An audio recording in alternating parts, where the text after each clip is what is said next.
A lot of usual faces. Sorry I'm late. Was on the phone with too many attorneys. I know, right?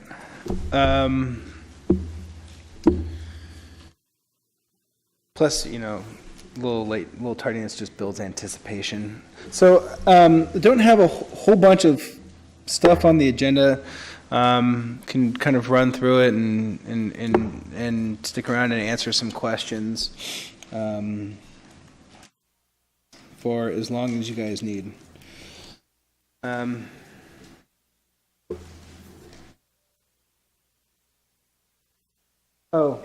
So we've started hearing, the royal the city has started hearing conditional use permits. We're going to begin posting that information to our website. Sorry if I sound funny. I'm getting a cold, so I'm really stuffed up, so I sound funny in my own head. We're going to be posting that information to our website along with the decisions for the business operations permits. My hope is to have those decisions for the business operations permits within a couple of weeks of the CUPs.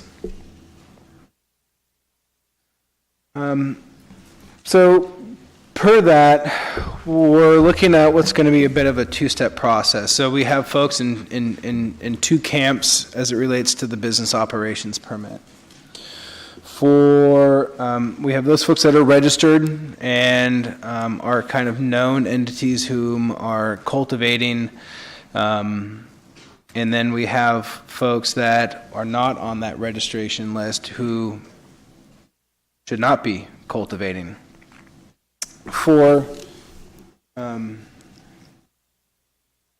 So for those that are not on the registration list, how we're going to be approaching this, because we want you to be able to go forward and finish all of your financing applied to the state, we will be issuing what amounts to a non-operational permit. Here's your permit, finish your financing, go apply to the state, and give us a call when you're ready to do a walkthrough. Give us a call when your facility's built out, you've got your building permit, and you're ready to hit that start button, and we'll all sit down or kind of walk through the facility and, okay, you're ready to go, and transition that permit into a fully operational permit. I'll tell you that permits aren't going to say temporary, provisional on them in big bold letters or anything like that, but they'll have a little mark, or maybe they're going to be in a slightly different color.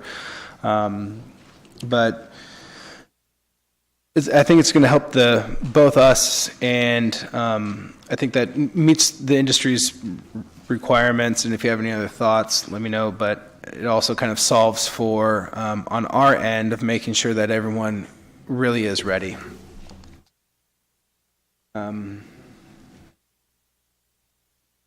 For those that are registered, you're in a slightly different boat, and here is, I think, the challenge of those folks that are registered. There are some facilities that are very much up to code, and the building and planning department may have little to no changes on a facility like that. We have others that, for example, aren't compliant with the odor control requirements.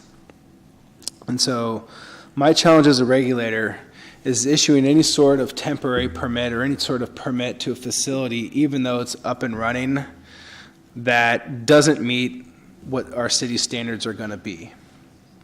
And I think this is in part a protection for really the industry as a whole, because I don't want anyone in the public to walk up to a facility that stinks like cannabis, that doesn't have adequate security, that doesn't have safe wiring that's done to building standards, and point to it and say, that's a permitted cannabis cultivation site in the city of Sacramento.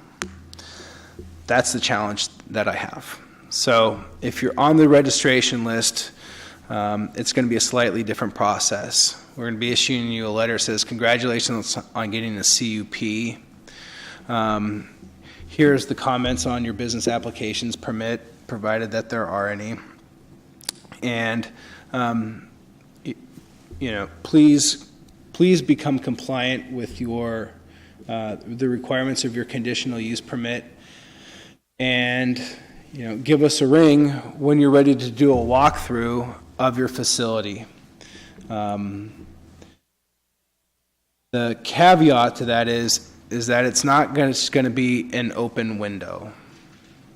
You're going to have to make continuous, and I would say expedited progress towards becoming compliant, applying for your building permit, getting that construction work done, being compliant with all fire and life safety, obtaining your certificate of occupancy, building out the facility so that it doesn't stink like cannabis, that you're meeting all your security requirements, and that if you continue to move towards full compliance and meeting all of that, I don't think that there's going to be any problems. Where there's potential problems if there's just kind of lack of motion. And at some point, if there isn't continuous and expedited progress towards compliance, the business application permit is just going to be rejected. And there will not be an issuance of any sort of temporary permit. Again, welcome any feedback on that.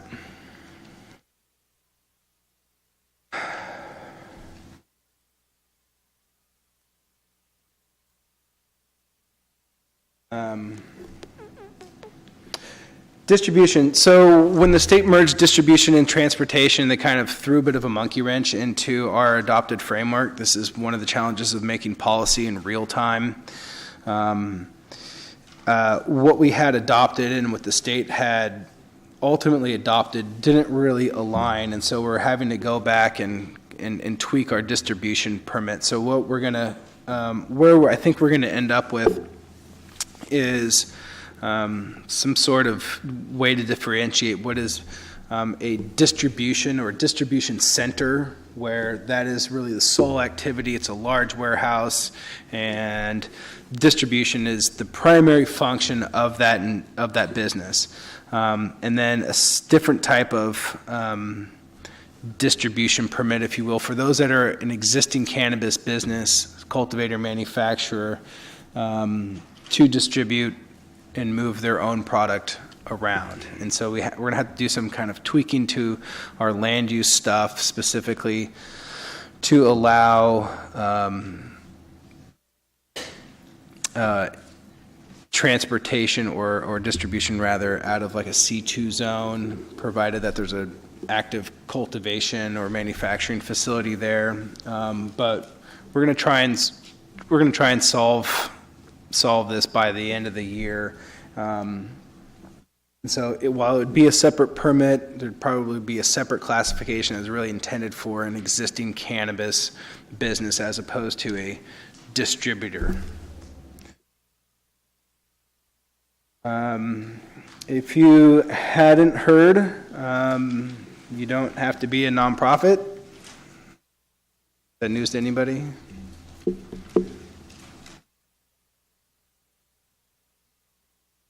Well, per state law, there is. And so you don't even need to be a nonprofit to apply to the city anymore. Our code is a little bit confusing, perhaps, but if you read, I won't say between the lines, but if you read carefully, it says operate as a collective or cooperative nonprofit. It doesn't require you to actually be a collective or cooperative nonprofit.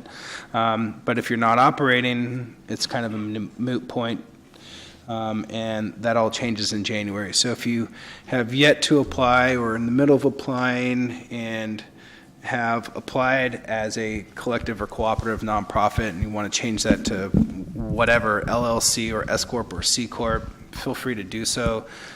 Just know that per state law, our attorneys still interpret it that you have to operate as a collective or cooperative nonprofit prior to January 1. So there's been some discussions of creating an equity program in Sacramento. I think recognizing some of the, I'll just say, bitter irony of cannabis becoming legal and maybe not everyone being able to participate that would like to. So a couple of the things that we've done is we're amending our background check requirement, and the council will ultimately make a decision on that in the next couple of months. If you recall, it currently says charged or convicted of a felony. So I expect that to look differently in the next couple of months. I can't tell you exactly what it's going to say. Currently, the state doesn't have a requirement for background checks for employees, only for owners. But I do believe that the council will amend it in some form or fashion. The other thing that we've done is we've adopted, or we're going to be adopting a tiered manufacturing,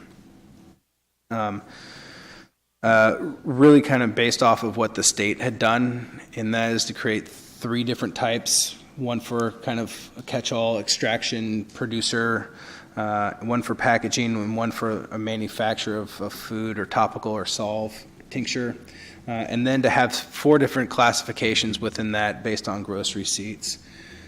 We are still in the process of calculating that fee. It's going to go to budget and audit next month.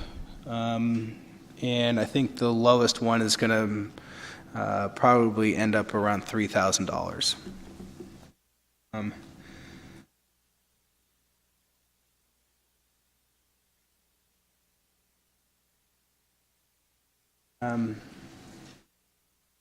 I will just say also on the concept of an equity program, there have been some other discussions that really haven't happened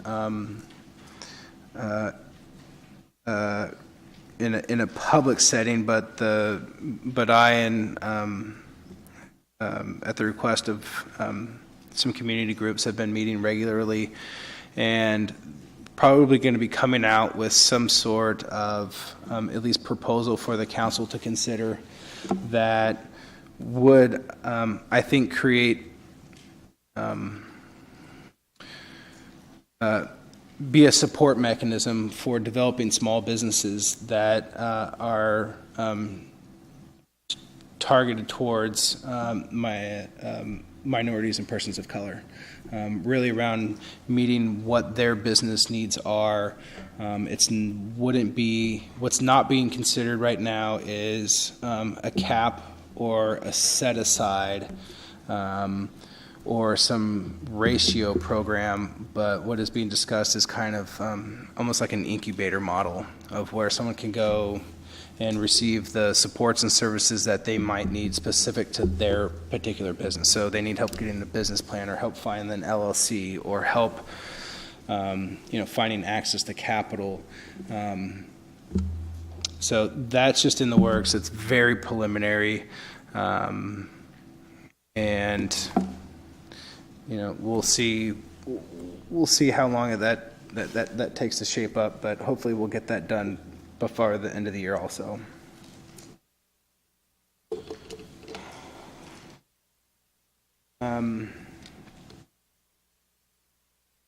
So here's our policy calendar. It is constantly subject to change. My hope is to have adult use before council in November, along with a host of other things, as you can see.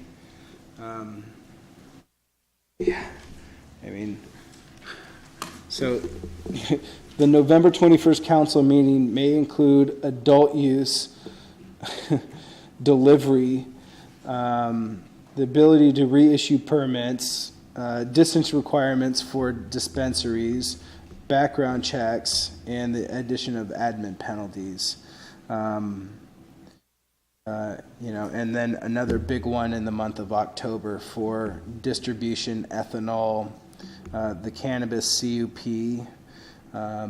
which, if you haven't heard, we're going to amend the Title 17 of so the only separate CUP would be for a dispensary. So otherwise, a cultivator, manufacturer, distribution facility would all have a cannabis CUP. So the addition of another activity to that site doesn't require a separate or second conditional use permit. So I think I've talked about most of these things in our past meetings. And then, micro businesses and the other parts of adult use consumptions, temporary on-site permits, on-site consumption, and the addition of potentially new storefronts, I think are conversations that will take place in Q1 of next year. So that's all I got today, folks. It's a short Joe show. You have any questions? All right, none? Okay. I was reminded, please do not speak, please wait for the microphone so we can actually get it recorded, because we don't have someone. Zara is gone. If you didn't know, if you felt a void in the room, it was Zara not being here. And so we don't have Zara to help take notes. If we're a pre-registered site, are we allowed to operate? If we're going to put a permit for manufacturing, are we allowed to keep operating or start doing manufacturing too? If we're pre-registered? No.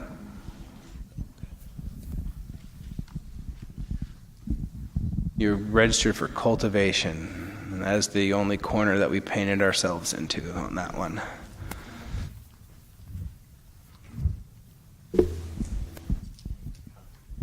Hi. I'm sorry, I didn't catch the time when you said that the tiered system for the manufacturing, the small business, what the date timeline would that be when we could apply for this, taking away the CUP, the $3,000 type of?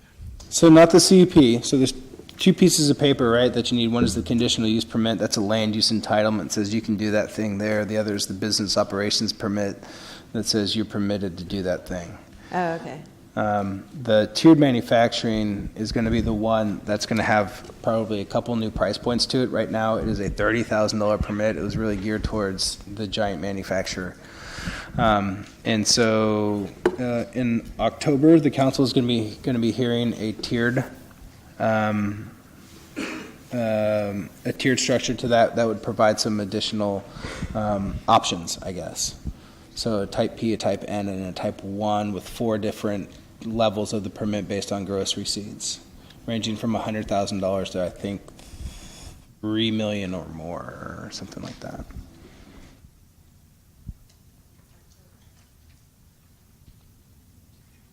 Hello, right here. Hi. So from what I'm understanding, the dispensaries are able to hopefully add the adult use permit. Well, once the state regulations come in, because they separate the two, is this going to be grandfathered in, or are we going to wait for the state to regulate that? Well, it's still going to be a separate permit, right? Okay. So what's going to go before the council is really a kind of a couple of policy questions. One, do you wish to allow adult use sales?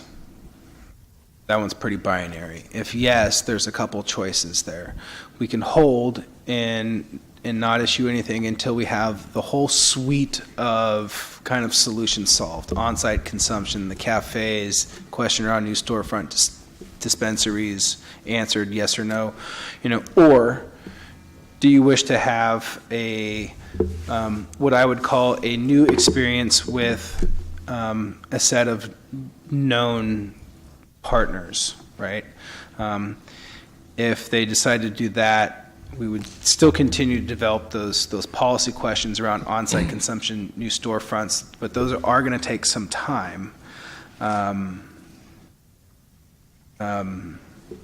Either way, I think those existing dispensaries are still going to have some sort of a head start. So even if we waited and said, no, we're going to wait till we figure out a process for new storefronts and on-site consumption, and then said, okay, now go ahead, that new storefront or that new on-site consumption, which has to be a dispensary, is going to have to get a conditional use permit. So regardless of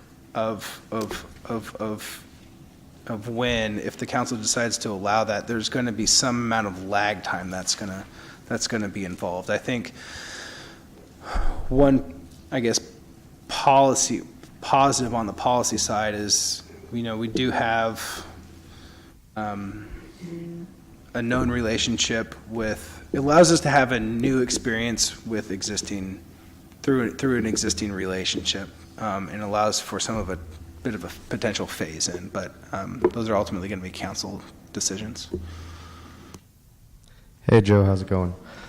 So any new companies that want to be manufacturers, they would get a provisional permit and then start looking for an actual location, or would they go for a location first?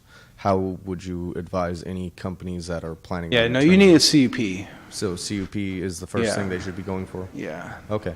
And then after that, go for the provisional permit and... But, I mean, it's all depend on, really the business's timing, right? So if they get a conditional use permit and they're ready to, hit the start button because it's a manufacturing facility and their build out really didn't require too much other than moving some equipment in.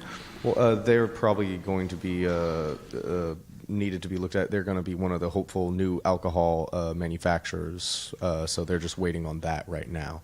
Yeah. So, okay, Yeah, thank you. but CUP, I mean, the provisional permit was really designed for those that, want to move forward in applying for their state license, recognizing that they still need to go through a building permit process, and I don't want us to be the hang-up for them of getting in that queue for the state. I was wondering for the BOP over here, for people that already filed for the BOP, for if you say you inquire more partners and stuff like that, can they be added on to the BOP, or do they have to file as separate existing and then reapply for pay the fees once again? That is a great question. I think the answer depends on their stake in ownership. Well, if their stake is like, I guess 50%. Well, they'd have to go through a background check. Yeah. But would that BOP have to be refiled again and the fee be repaid again, and they would have to start the whole process No, it over? wouldn't have to be repaid again, but I think we would want basically what are your updated ownership, Okay, right? thank you. Same, the permit doesn't expire, have to be, Have they been issued already, or is this? no, we're getting really close to issuing our first business operations permits for cultivation for those Okay, potentially, so I would it's say. best to do it before it's issued. Once it's issued, then pretty much you have to resubmit a new one then, correct? Why don't we circle back? I need to go back and look at our code, but I don't think you wouldn't need a new business operations permit. Okay, and is that? Yeah, we just need to make sure that all of the owners have gone through the background check requirement for ownership. Okay, all right, thank you. Hi there, Joe. For the final permit, after the walkthrough, do you still need the state license, or can you operate without it?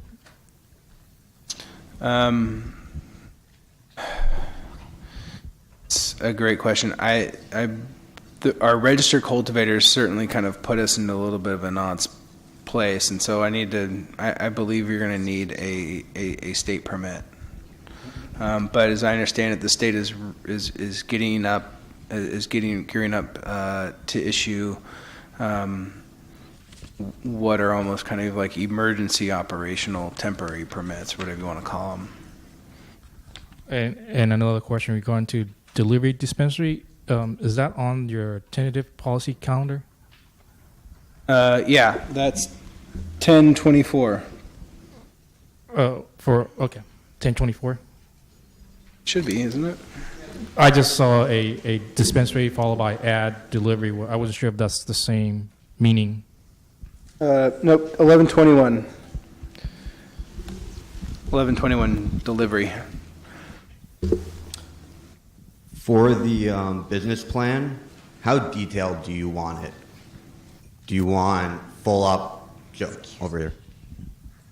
Do you want full standard operating procedures, employee handbooks, financial models?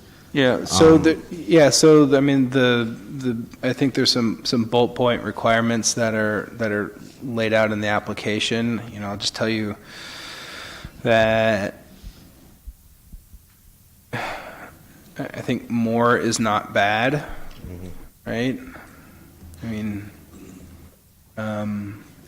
there's literally one, application that I got. It was like odor control plan. Yep, gonna have one. Like, And awesome, and kudos to him for having the chutzpah to put that in there. But my response was, yeah, you need one. Yeah. And please provide it. Otherwise, your application is just going to sit on my desk. and are these public records? There are. We had to. You're right. We do. Not all of it is. It's a public document, yes, but we do. But not all of it is. So if we want to submit something with full operational procedures, standard operating procedures, and we want to redact it, should we submit one non-redacted version and one redacted version for you guys? Well, we do the redacting, but if there are kind of trade secrets in there and things like that you're concerned about, why don't we talk before you send that in? 'Cause, I mean, that is what I believe is what we were redacting for. Anything that it's kind of like your competitive advantage. Yep. We also like your security, like details, right? We're we're gonna redact, good chunks of the security plan. So, when it says, security guard walks past this corner, on the 15th of the minute or whatever it is, that's not public information. Or like, here's where all of our security cameras are, right? Thank you. Hey, Joe, over here.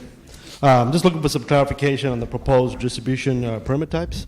We have the add-on to the permit for the existing cannabis business permits for the distribution. Is that a separate permit or? Yeah, it's going to have to be a separate distribution permit. Okay, and so there's going to be is there going to be an Yeah, extra it's, cost? I mean, that's per state law, right? I mean, I guess. Yeah, I guess there's a way that we could have just not permitted it, but if we don't permit it and we don't require a permit, then anybody can just operate a distribution without a permit. So if we just make it a by right activity, we're getting ourselves into like a little bit of weeds, but the short answer is yes, it's going to be a separate permit. So you're saying a separate city permit as well as the state permit? Yeah. Okay, and so there'll be a separate cost for that as well? Yeah, but it's currently at like $40,000 or something like that. So we're trying to, my goal is to make it something that is actually kind of functional to the industry.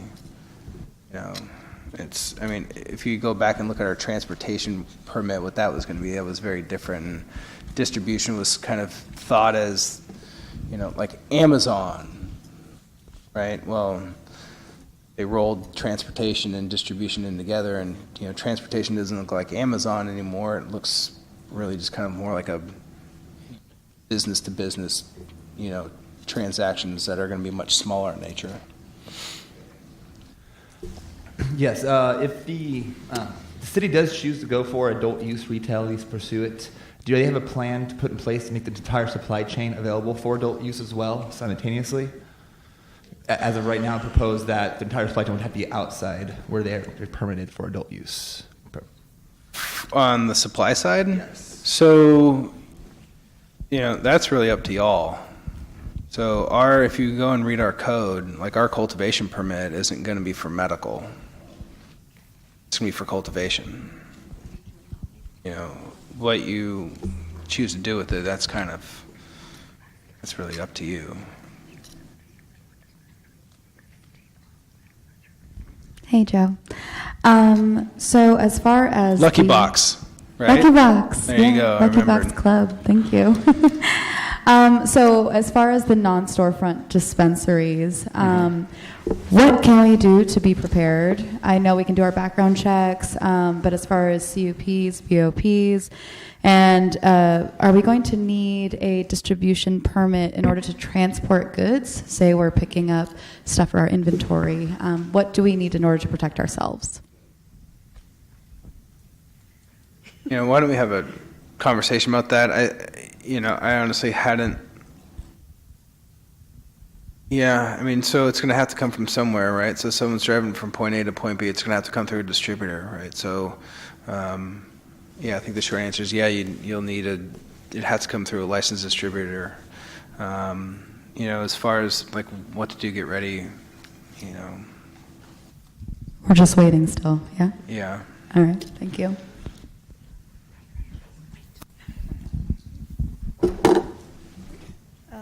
Hi, I have a question in regards to the business permit application. Hi. It's like, where's Waldo? In regards, do you need a non-volatile extraction plan? And part of that, it has to be certified. And I got a response back that that's kind of a self-certification. What exactly does that look like? Is it just a line saying, I certified that I comply with all state and local laws? Yeah, yes. I think what we're looking for is kind of a description of like how you're gonna do what, right? And this is how it's going to be non-volatile. The ethanol is moving forward. 1024. So ethanol, hopefully on 1024, will be permitted pending a fire marshal approval. So submit how you plan to do ethanol extraction. Fire department says, all right, go for it, and you should be good to go.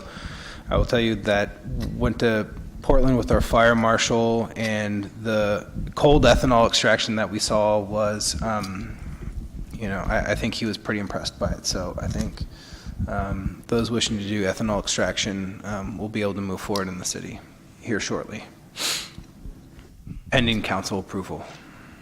Thank you.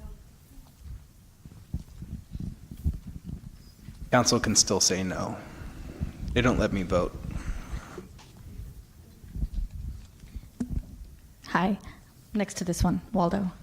So just to be clear, the multi-tier or the tiered manufacturing permit, that is going to start being offered, but until then or with that, we can still do the whole manufacturing permit to have all of those included?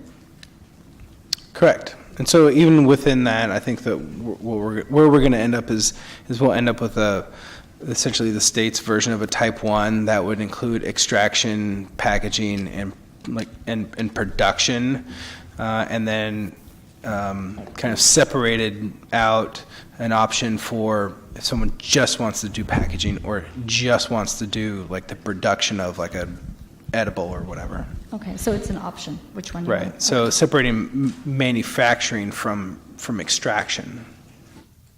Thank you.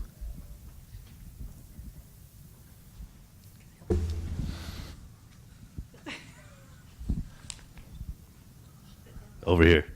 How you doing today? So my question is, I'm new to this, and I'm trying to get into this. And Me too. Yeah, it's very overwhelming. It's a lot to take in, and I don't do public speaking, so this is hard for me. But anyways, I want to get into the retail end of it, the storefront end of it, and I'm not hearing a lot of positive information in a way that's going to happen anytime soon. Is that something you guys are waiting for, like the state to release regulations? Like, what's happening with that? Yeah. So the addition of new storefronts, again, I preface a lot of things with it's ultimately a council decision, but I think the addition of new storefronts is going to be the hardest kind of circle to square, so to speak.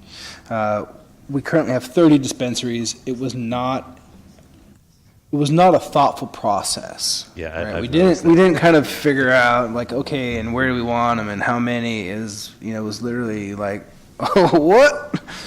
Stop, don't move. And that we ended up with like 50, and then through attrition we're down to 30, and it's kind of stabilized since then. The context of that is like cities like Oakland have 8. Okay. Another comparable city is also Portland and Denver, and they have like 200. Right. So there isn't really a great model yet out there. So ultimately, I think Sacramento is going to have to figure out what works for Sacramento. if I had a crystal ball, I think the council is going to be, if they open up new storefront dispensaries, I think they're going to do so cautiously. I think one of the challenges and kind of lessons learned that people don't want to repeat is kind of the liquor store problem. Right. Right. And so that's a tough policy to write. I mean, think about how you write a policy on a piece of paper that prevents kind of the liquor store problem. So Yeah, absolutely. I think that they're going to have that discussion. I think it's going to be in the first quarter, so January, February, March, probably more like February, March of 2018, when we can hopefully by then have up for them to also consider on-site consumption, which is also a dispensary, and maybe kind of like the temporary event permit. So it's gonna be a tough one. I mean, I don't see the council just opening it up, and I don't see us becoming Portland or Denver, where overnight we have 200. I mean, Portland, I can't remember how many they have, but they have a distance requirement of 1,000 feet from each other. So pick a direction, walk 1,000 feet, and there's a dispensary. Yeah, and I went up to Portland and I tested. I was like, huh, that was really like 1,000 feet. I mean, it's just like right on the spot. But I was in Denver last August, and it was exactly the same. They're all over, and there's a lot of kind of unknowns still about cannabis. I think that the policymakers still struggle with. Seems like they dragged it. But the addition of new storefronts is going to be a tough conversation. Joe? Coming at this from the building side, where I work for a construction company, you mentioned that there'll be an Office of Cannabis Policy and Enforcement walkthrough of these facilities after they're built out and have their building permit. As far as like this cultivation-specific building items, the odor control plan, are the city's building inspectors going to be trained to look for these items, or will that be taken care of after the C of O when you do your walkthrough? So the building department is going to be looking for, all of your wiring, all your fire code, right? All of your Title 24 standards. The odor control plan, is a great example of. There isn't a standard right there. I can't tell you that the 2600 air circulator carbon filter, Cal Air Natural is like the way to go, and you need 4 of them for every like 10,000 square feet. When asked how we were going to enforce this, by my boss, and what our plan was going to be, what are we going to make them do? And I said, well, actually, what is our standard going to be? And I said, well, it's going to have to pass the smell test. And ultimately, it's going to have to, right? But so in your odor control plan, what we're looking for is really details. I've gotten enough background information now that I know that there is like it's like the A4000, it's something pretty close to that. And I can tell you that I've reviewed odor control plans for, I think, what are shining examples of dispensaries. So right now we're looking for details, but the bottom line is that, whatever your odor control plan is, for example, if it doesn't work, it's a problem and you're going to have to change it. Like, plain and simple. So if, whatever it is doesn't work, you're just going to have to be prepared to fix it. But the building department's going to be looking for those building standards. And our walkthrough is going to be really kind of operationally how is this place going to work. And it's also going to be with our, with PD, kind of one last look for them of like, okay, all your security cameras are where they said they're going to be and where they need to be. Your video surveillance storage is up to snuff. So that's what our walkthrough is going to be really around operational.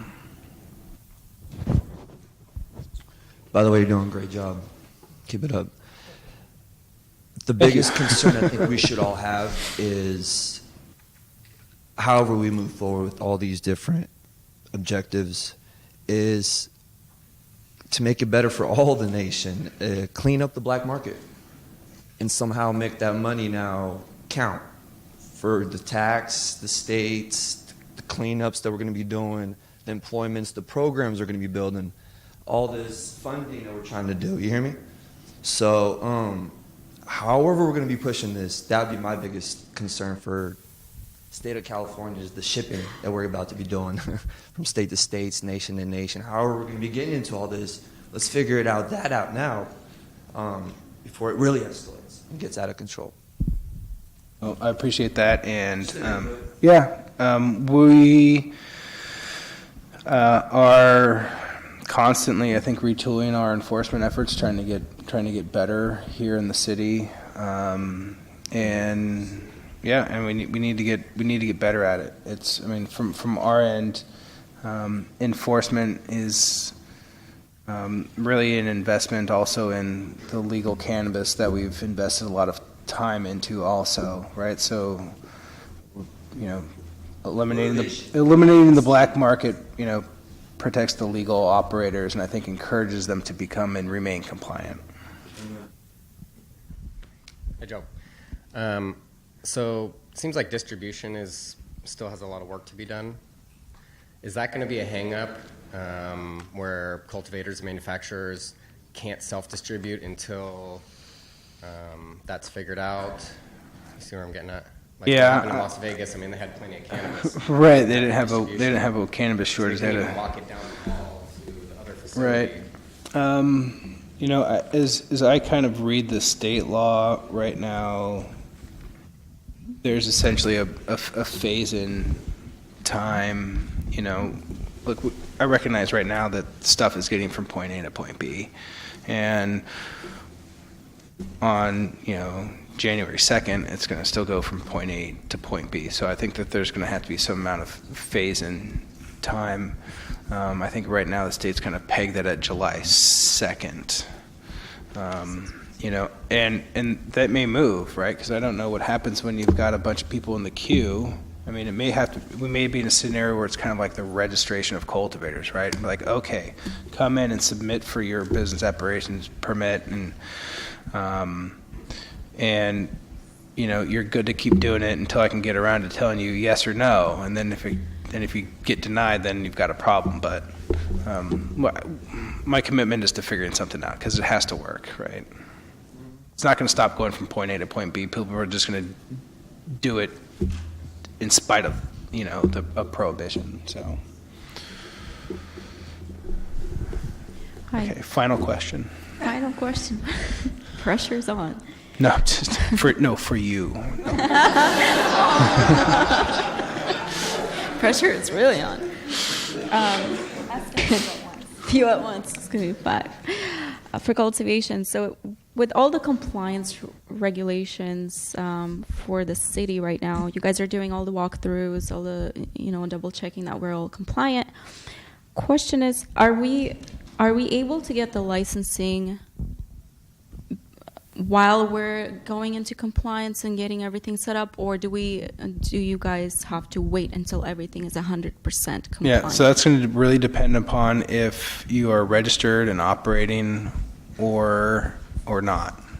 So if you're not, and it's really a paper approval, give you kind of a provisional temporary permit, go apply to the state, get all your ducks in a row, and call us when you're ready to become operational.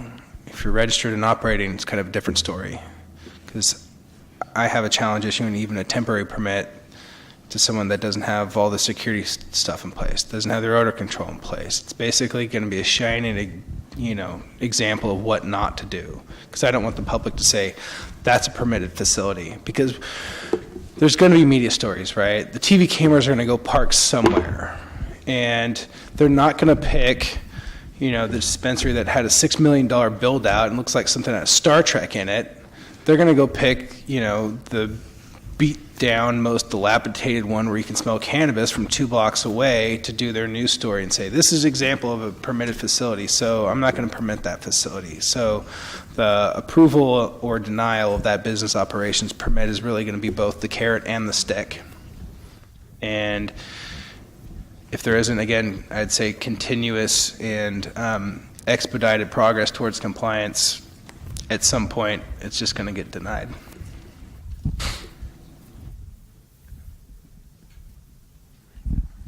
Oh, hi, Joe.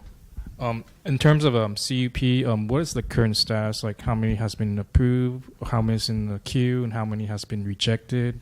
Yeah, so I think we've heard 8 and approved 8. The zoning investigator's on vacation, which is why we didn't have any last week. I think we expect them to continue once she gets back. Is she back this week? No, go right ahead.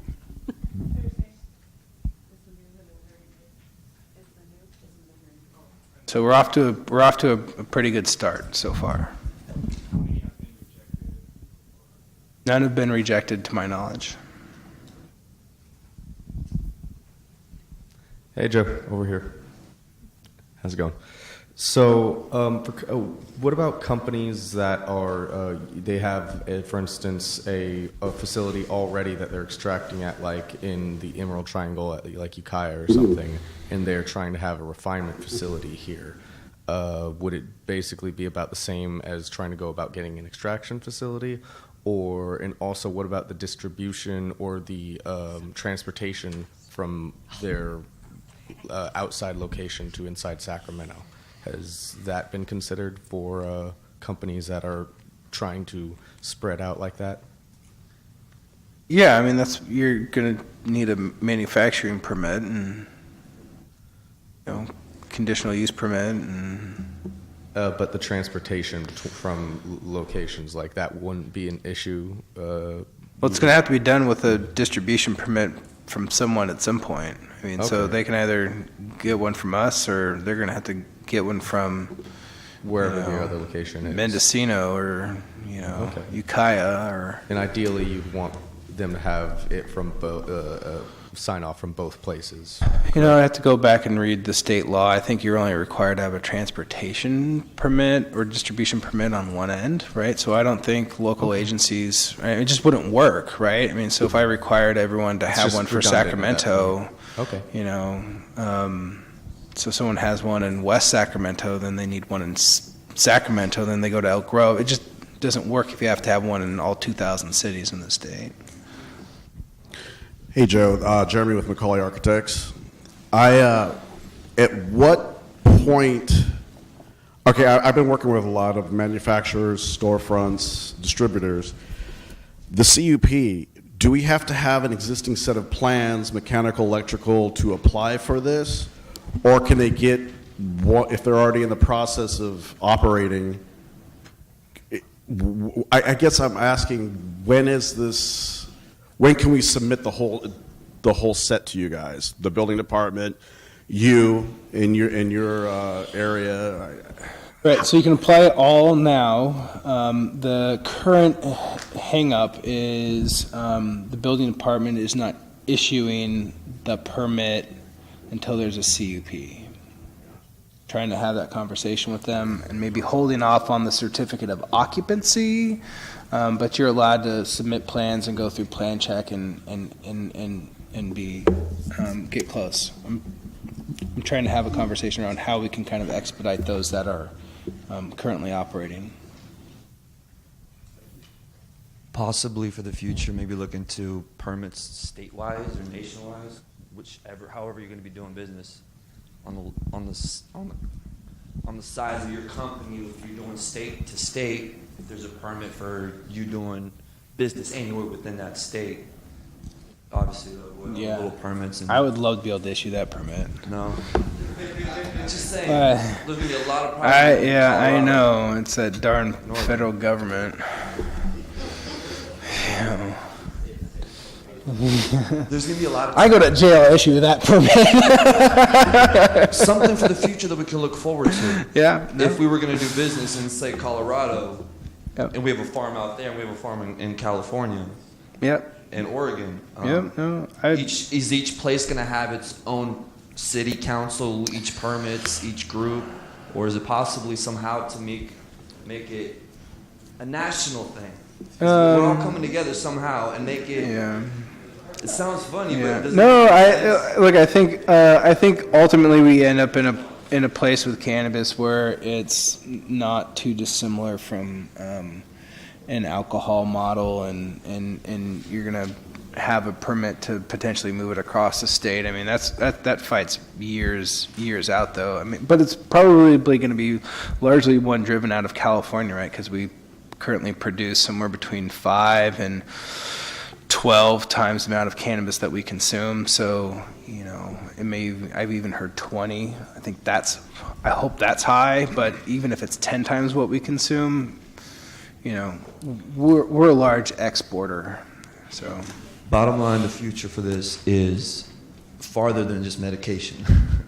With, of course, all the technology we're getting into and what it can be used for, and how cement can be flexible with it, apparently, somehow, when we're starting to put all the technology we're about to start getting into with all this beautiful carbon and steel and what it does, how light it is compared to redwood and other beautiful texture, and what NASA's going to be using it for, and why now. You know, all the regulations and why we're allowed to be doing this. Bottom line, long story short,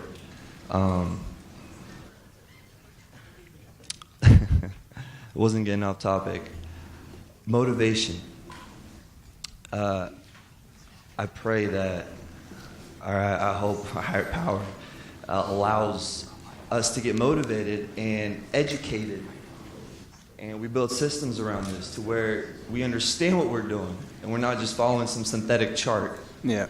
And it's going to get deeper than this, you hear me? Because we're building the new generation of hands-on type of education, cultivation. Just saying. It would be cool if we can really start wrapping all this tax money somehow and focusing it on not only the Delta tunnels, but also other beautiful options. Well said. Hi, Joe, over here. Feel again. higher already. Just wondering, what is the plan for the banking and how's that working out, and what are we supposed to do with the paying payroll? You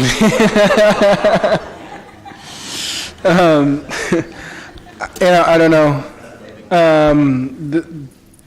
It's still a problem. I've been told that I can't open a city bank, so we'll see how long that one lasts. But yeah, it's a problem.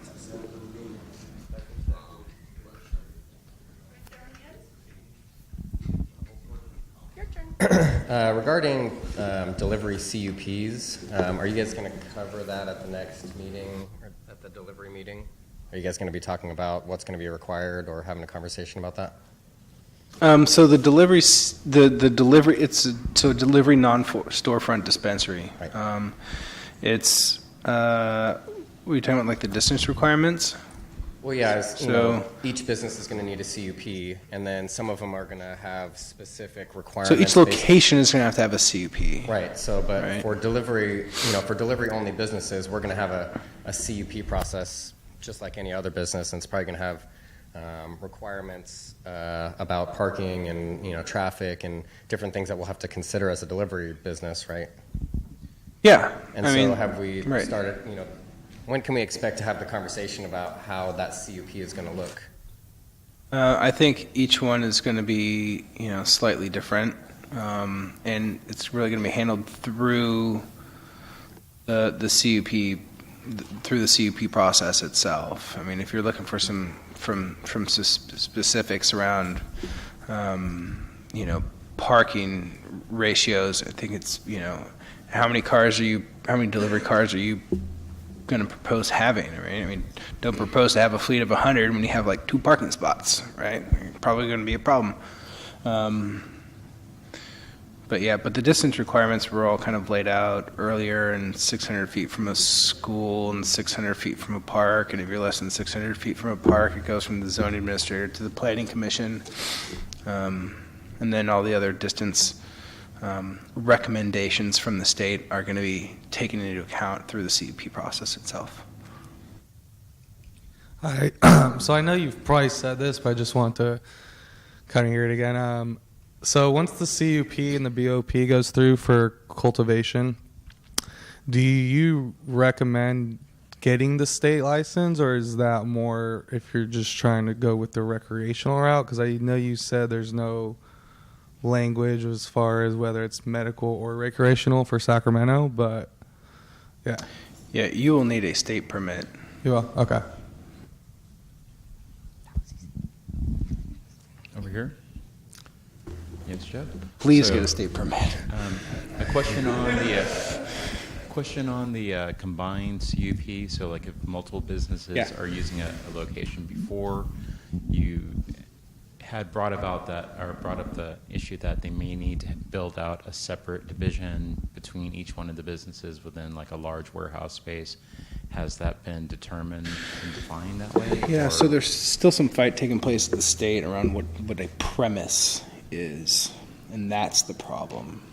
So I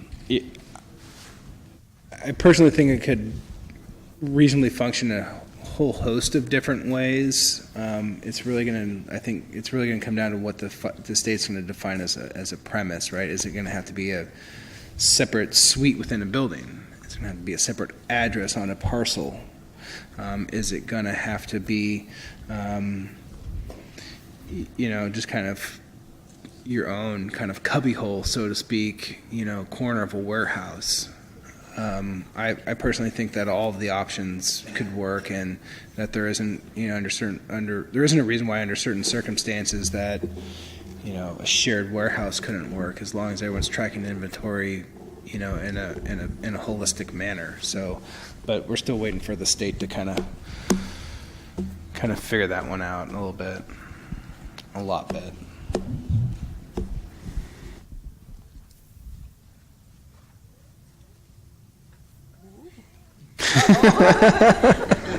All right. One more, just a quick one.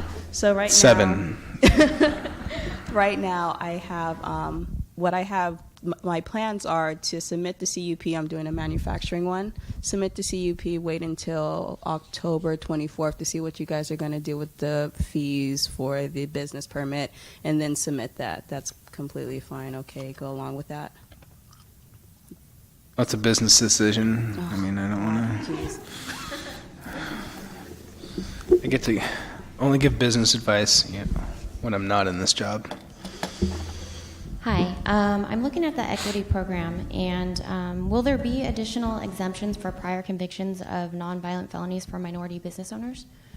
So I don't think that there's going to be a separate background check requirement based on who owns the building. I think where the council, if I had a crystal ball, if I had a crystal ball, where I think the council is going to ultimately, land is somewhere between. Well, the spectrum of their choices are mirror the state, which is not have a background requirement at all. Keep your current, which excludes a lot of folks that are charged or convicted of a felony, or find something in the middle. And if I had a crystal ball, I think they're going to find something in the middle. Maybe it's something as those things that might disqualify you are convicted of a violent felony or convicted of selling narcotics involving a minor, maybe a gang affiliation, and it would be my preference that whatever that they have as a disqualifying provision be appealable. Just to put kind of a human kind of face on it. I mean, Lord knows we all make mistakes, and I'd be, judged what I did, 20 years ago. So will there be different fees for minority-owned businesses then? No. Okay. No. But the thought that the tiered manufacturing is going to provide a host of options. Okay. And I did have one more question, sorry. I know that you said it's a separate permit, but can a cultivation CUP applicant add on a manufacturing permit to a CUP application that has not yet been submitted if both activities occur at the same time? I think the answer is yes, if I understand your question correctly. We're hearing, you're old when.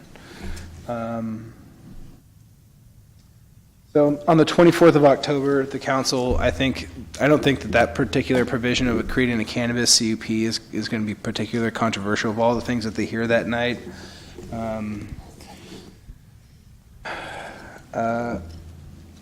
My guess would be ethanol and tiered manufacturing might get some discussion or get the most discussion. I think the cannabis CUP, I think, is, pretty benign of a policy.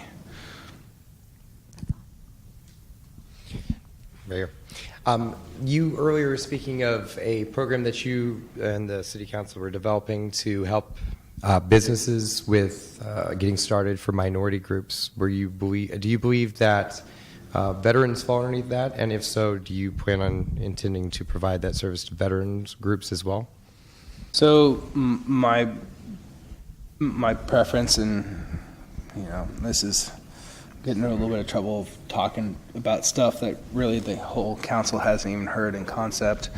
That's all right. They like me. But my preference would that would apply to veterans as well. All right. Thank you.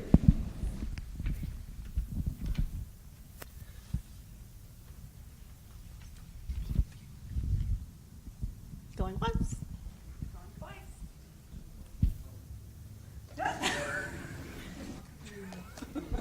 That's it? All right.